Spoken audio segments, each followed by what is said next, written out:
Doni Salmanan ditetapkan sebagai tersangka dan ditahan di Rutan Bareskrim Polri terkait kasus dugaan penipuan binary option melalui aplikasi Quotex.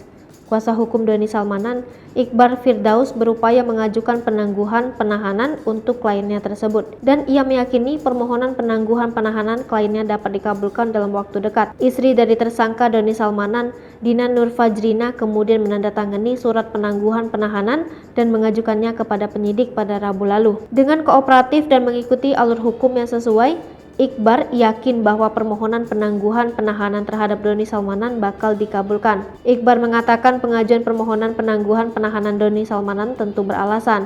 Dihubungi terpisah, Kabag Penum Divisi Humas Polri, Kombes Pol Gatot Repli Handoko menuturkan bahwa pihaknya belum mendapat informasi lebih jauh dari pihak penyidik perihal permohonan tersebut. Sampai saat ini, Kompas.com terus mengonfirmasi soal penangguhan penahanan Doni Salmanan kepada Kombes Pol Gatot Repli. Doni Salmanan telah ditetapkan sebagai tersangka setelah polisi memeriksanya sebagai saksi selama 13 jam dan melakukan gelar perkara. Kasus Doni Salmanan berawal dari laporan seseorang mengaku korban berinisial RA dengan nomor LP B-0059-2-2022-SPKT Bareskrim Polri tertanggal 3 Februari 2022. Terhadap Doni Salmanan, penyidik menerapkan pasal berlapis, salah satunya Undang-Undang Tindak Pidana Pencucian Uang.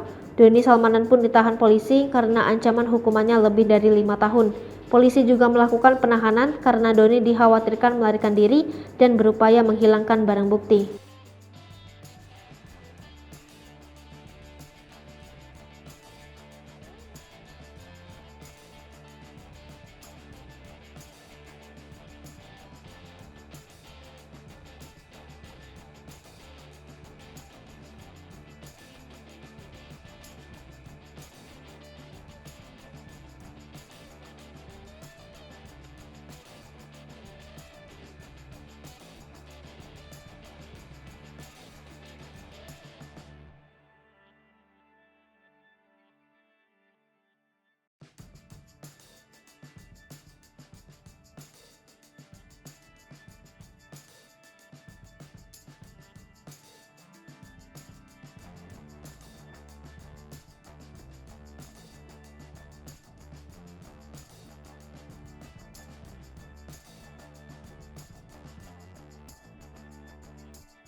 Hai pemirsa Sri Popo TV, jangan lupa komen, like, dan subscribe, serta tonton terus berita-berita terupdate lainnya